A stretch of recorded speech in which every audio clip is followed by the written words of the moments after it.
Selamat pagi Bapak Ibu yang dikasihi Tuhan. Mari kita datang kepada Tuhan. Kita mau puji Dia, kita mau tinggikan namanya. Kita mau satukan hati kita. Kita mau datang dalam hadirat Tuhan. Mau bersyukur padanya. Terima kasih Tuhan Yesus yang baik. Di dalam kelemahanku sempurna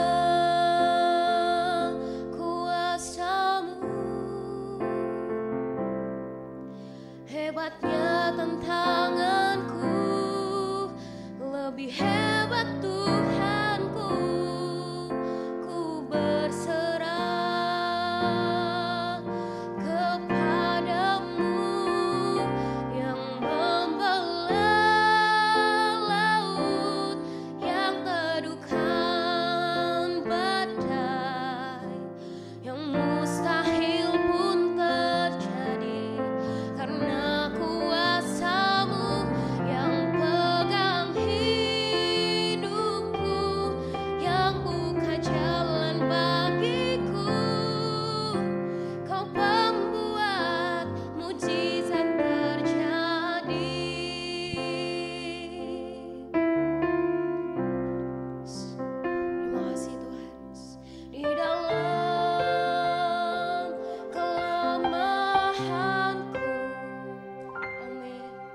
sempurna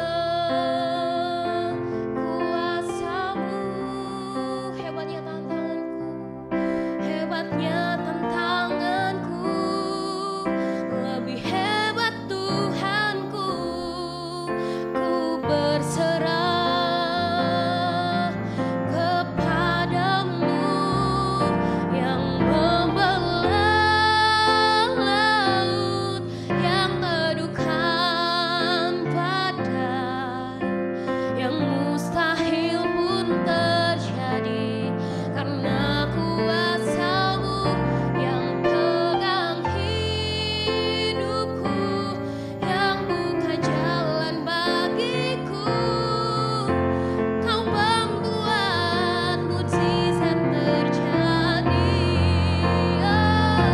yang membelah laut, yang teduhkan yang mustahil pun terjadi karena kuasamu yang pegang hidupku, yang buka jalan bagiku. Kau membuat mukjizat terjadi, kau membuat mukjizat terjadi. Kau membuat mukjizat terjadi. Terima kasih Tuhan, terima kasih. Haleluya, oh haleluya.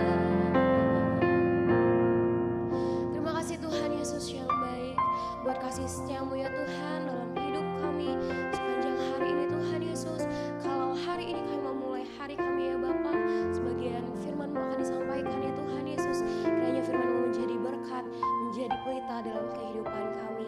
Terima kasih ya Bapa, terima kasih Yesus, haleluya, amin. Masalah yang datang tiba-tiba. Saudara-saudara yang terkasih dalam nama Yesus, ada masalah yang datangnya tiba-tiba, itu bukan seizin kita, bahkan bukan karena kita. Tetapi mungkin karena Tuhan izinkan. Tetapi ada masalah yang memang dibuat sendiri. Wah, ini sebuah perbandingan ya. Kalau kita ikut Tuhan, ada masalah yang datang tiba-tiba dan kita nggak bisa selesaikan itu. Perhatikan, garis bawahi ya, di garis bawahi. Ada masalah yang datang tiba-tiba dan itu kita tidak bisa selesaikan dengan sendirinya. Tetapi ada yang masalah datang karena perbuatan kita sendiri. Apa itu contohnya? Anda selingkuh. Terus begitu Anda selingkuh minta tolong sama Tuhan, Tuhan tolong aku enggak kuat digodain terus. Nah itu bodoh sekali, orang paling bodoh seperti begitu. Anda korupsi, terus Anda hidupnya susah, mungkin dipidana, terus Anda, Tuhan kenapa hidupku seperti begini? Itu masalah yang kau buat sendiri. Tetapi kita nanti belajar ternyata ada masalah yang datangnya tiba-tiba dan kita pun gak bisa selesaikan itu.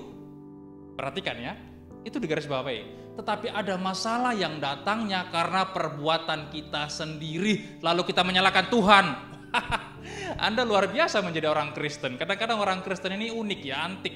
Pinginnya punya Tuhan itu kok kayaknya gampang banget merintah Tuhan gitu loh. Emang Tuhan itu anak buahmu kan? Bukan toh. Perhatikan, kita tuh orang Kristen karena kita dicap, wah kita sama Bapak itu deket banget. Kita panggil dia Bapak, teman, guru, ya toh, sahabat. Kadang-kadang kita dengan dalih seperti begitu, kita kayaknya gampang banget merintah Tuhan. Begitu kita berdosa, kita bersalah, kita dalam keterpurukan, lalu kita salahkan Tuhan. Padahal itu masalah yang kau perbuat sendiri. Bagaimana engkau melayani Tuhan? Begitu ada godaan, tertarikkah engkau? Bagaimana engkau di dunia pekerjaan? Begitu ada godaan, tertarikkah engkau? Kalau engkau tertarik, engkau terjerumus dalam lingkaran setan, lalu engkau minta tolong Tuhan, segera Tuhan tolong saya sudah tidak kuat. Itu masalahmu. Tuhan tolong, tapi tunggu dulu, bertobat enggak kamu kan gitu. Tetapi ini konteksnya firman Tuhan yang kita akan belajar sebentar lagi. Ada masalah yang datang tiba-tiba dan kita tidak bisa selesaikan itu. Apa itu? Perhatikan. Dalam Matius pasal 8, perhatikan ya. Matius pasal 8 ayat yang ke-24. Perhatikan, saya akan baca di sana ya. Matius pasal 8 ayat yang ke-24. Sekonyong-konyong mengamuklah angin ribut di danau itu, sehingga perahu itu ditimbus gelombang, tetapi Yesus tidur. Wah, perhatikan ya. Jadi ceritanya Tuhan Yesus beserta dengan murid-murid mereka dari bukit turun di Kapernaum, menyembuhkan orang kusta, menyembuhkan banyak orang lah, banyak mengadakan mujizat, dan dia mau bertolak ke seberang, berada di Gadara nantinya. Kalau saudara baca firman Tuhan dalam satu perikop itu ya, dia telah capek dalam perjalanan menyembuhkan banyak orang, niat hati ingin bertolak ke seberang, dan di perahu itu ternyata sekonyong-konyong atau ujuk-ujuk gitu, atau tiba-tiba datanglah angin topan. Memang secara literatur yang saya baca menurut survei, di danau itu sering terjadi angin topan. Tetapi ini begitu mereka ada di situ, tiba-tiba datang angin ribut dalam kitab lain, angin topan, sekonyong-konyong, tiba-tiba ujuk-ujuk. Dan dalam kitab lain mereka hampir tenggelam. Jadi ada masalah yang datang tiba-tiba yang membuat kita itu hampir tenggelam, hampir meninggalkan Tuhan, hampir melupakan Tuhan, hampir tidak percaya kepada Tuhan, dan kita tidak bisa selesaikan itu. Tetapi apa caranya? Bagaimana caranya kita bisa menyelesaikan semua itu? Karena cuma Tuhan yang bisa. Perhatikan di ayat yang ke-25, maka datanglah murid-muridnya membangunkan dia, katanya, Tuhan tolonglah kita binasa. Jadi ada masalah yang datang tiba-tiba yang kita tidak bisa selesaikan itu. Kita perlu apa? Membangunkan Tuhan Yesus, bukan secara harfiah ya, tapi kita minta tolong kepada Tuhan. Tuhan, ketika aku mengangkat tangan tanda berserah aku tidak mampu, kumohon belas kasihan-Mu, mampukan hamba untuk dapat menyelesaikan, melewati semua badai hidup ini. Begitu. Dan Tuhan pasti tolong. Makanya di ayat yang terakhir dikatakan, seketika itu angin sangat teduh, sangat reda. Wow. Jadi ada masalah yang datang tiba-tiba dan kita tidak bisa selesaikan itu. Tetapi hanya Tuhan yang bisa selesaikan itu. Suatu ketika ada seorang teman pulang dari sebuah kota. Dia itu mengendarai mobil, jalurnya benar. Nah, di depan sana itu ada orang mendem itu apa ya? Mabuk seperti begitu. Mabuk mengendarai motor siksak itu apa ya? Menggak ngono ya. Ngomongnya adalah siksak seperti itu. Akhirnya ketenggel, kasus hukum. Nah, ini masalah tiba-tiba yang tidak bisa diselesaikan dengan kekuatan manusia. Mau pakai apa? Pakai duit. Mau seberapa duit? Akhirnya kasus hukum. Singkat ceritanya, bla bla bla bla, dan teman ini pun bisa berhasil melewati itu. Karena apa? Karena pertolongan Tuhan. Kenapa? Karena hanya Tuhan yang bisa menyelesaikan urusan hukum seperti itu. Kalau dia pakai duit mungkin nggak cukup. Tapi kalau Tuhan bisa diselesaikan. Jadi perhatikan ya, ada yang masalah datangnya tiba-tiba dan hanya Tuhan yang bisa menyelesaikannya, bukan kita. Tapi kalau engkau selingkuh, engkau berzina, engkau korupsi, engkau ngemplang uang orang lain, engkau kasar, engkau beringas, tidak sopan, engkau berbuat semena-mena di hadapan orang lain, engkau mengalami akibatnya, itu masalah yang kau buat sendiri. Wow, saudara yang terkasih dalam nama Yesus, memang terkadang kita dalam kehidupan ini kita mengalami yang namanya masalah yang datangnya tiba-tiba dan kita tidak bisa menyelesaikannya. Hanya Tuhan yang bisa menyelesaikannya. Murid-murid datang ke buritan karena pada waktu itu Yesus ada di buritan. Dia membangunkan Tuhan Yesus, "Guru, kita binasa, tolong Tuhan, kami gak kuat." Karena mereka nelayan bukan sembarang nelayan yang sehari terjun ke laut, bukan. Tapi mereka nelayan yang sudah mahir, saya pikir mereka sudah bertahun-tahun bekerja seperti begitu. Tetapi kapal pun hampir tenggelam. Mereka tidak bisa menyelesaikan masalah itu. Hanya Tuhan yang bisa menyelesaikannya. Dan apa yang terjadi? Di ayat yang ke-27, dan heranlah orang-orang itu, katanya, orang apakah dia ini? Sehingga angin dan danau pun taat kepadanya. Wow, mereka bingung. Ini siapa ini? Orang seperti apa ini? Angin dan danau pun bisa teduh loh. Dan dalam kitab lain teduh sekali. Artinya tidak ada gelombang kecil pun yang menerpa perahu mereka. Saking teduhnya. Wow. Saudara yang terkasih dalam nama Yesus, kalau engkau hari-hari ini mengalami masalah yang tiba-tiba engkau tidak bisa menyelesaikannya, datang kepada Tuhan. Karena dengan uangmu, dengan kekuatanmu, dengan jabatanmu, dengan potensimu, dengan kolegamu, dengan backinganmu, tidak bisa. Hanya dengan Tuhan. Karena tidak semua masalah bisa diselesaikan dengan duit. Perhatikan ya. Karena tidak semua masalah diselesaikan bisa dengan backingan.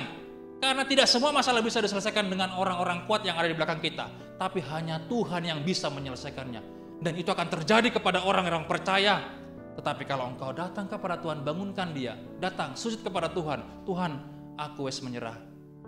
Aku sudah tidak mampu Tuhan. Hanya Tuhan yang bisa menyelesaikannya. Baru Tuhan turun tangan. Jadi kita orang Kristen jangan terlalu sombong, mentang-mentang kita kaya, mentang kita punya jabatan, mentang kita punya segalanya, mentang-mentang kita punya everything.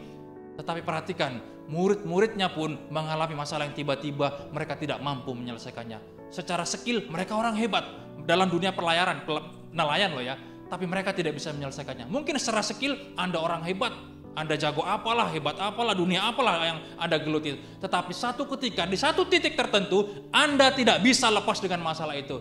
Hanya Tuhan yang bisa menyelesaikannya. Makanya banyak orang-orang meninggalkan Tuhan. Orang beralih kepada agama lain, kepada kepercayaan lain. Karena mereka tidak ngerti ini. Membedakan masalah yang dibuat sendiri dengan masalah yang datang tiba-tiba. Tapi ada orang yang menyalahkan Tuhan padahal masalahnya dibuat sendiri. Sampai akhirnya ujung di perceraian. Padahal suaminya begitu kasar, main tangan, terus bilang Tuhan, bla bla bla bla bla. Terlalu banyak menyalahkan Tuhan. Wes toh, jadi orang Kristen itu introspeksi diri aja. Belajar firman Tuhan, merenungkan bagaimana sih sebetulnya dalam kehidupan kita ini. Wong urip ki gur mampir ngombe. Ya toh, hidup seperti uap yang sebentar kelihatan lalu lenyap. Terus apa yang harus kita banggakan dalam hidup ini? Tuhan. Kenapa? Karena di suatu titik, di suatu ketika engkau tidak akan bisa lepas dengan masalah yang datang tiba-tiba. Entah itu masalah sekolah, entah itu masalah pekerjaan, entah itu masalah yang begitu rumit. Kemarin saya cari sekolah anak saya bingung harus pilih yang A, B, dan C. Aduh, saya harus bingung. Bukan masalah bingung duit, ya duit juga ya, tapi nggak begitu bingung masalah duit lah. Yang jelas, harus ke sekolah mana, sekolah ini, aduh, saya bingung. Tapi yang jelas, Tuhan, saya nggak mampu Tuhan. Biar Tuhan saja yang pilih sekolah untuk anak saya. Saya tanya anaknya berkali-kali sampai hampir 2 minggu atau 3 minggu saya tanya sekolah mana? Ini sekolah mana? Udahlah, berarti bener di sini aja. Udah kita DP aja sudah. Jadi karena itu saya pikir masalah kalau saya pilih sekolah anak yang tidak tepat. Maka saya minta Tuhan, saya nggak mampu Tuhan. Tolong Tuhan berikan petunjuk. Udah, anak saya tiap hari saya tanya, tiap hari tanyain, tiap hari ditanyain mau sekolah mana? Sekolah ini. Tiap hari selama 2 minggu. Oh sekolah ini. Oke, udah ini udah jelas ini udah kita bayar aja, udah kita DP. Yang penting anaknya udah memang di sini. Nggak perlu dia harus sekolah yang mahal, ya memang perlu bagus, tapi kalau anaknya nggak mampu kan kasihan juga. Dia maunya di sini dan memang itu rencana Tuhan. Kita go ahead, kita maju duluan, kita berikan yang terbaik. Wah, saudara yang terkasih dalam nama Yesus, percayalah, ikut Tuhan itu seperti ada di dalam gelombang air, dalam ombak. Kalau engkau berselancar atau kau ada di atas ombak itu, engkau begitu ketakutan, engkau akan bisa tenggelam. Tapi kalau engkau bisa bermain dengan cantik di atas ombak itu dengan selancarmu atau dengan perahu tadi itu, engkau justru asik menghadapi hidup itu. Jadi intinya datang kepada Tuhan, minta pertolongan Tuhan kalau masalah itu datang tiba-tiba. Tapi kalau masalah yang kau buat sendiri, bertobat. Oke, Tuhan Yesus memberkati.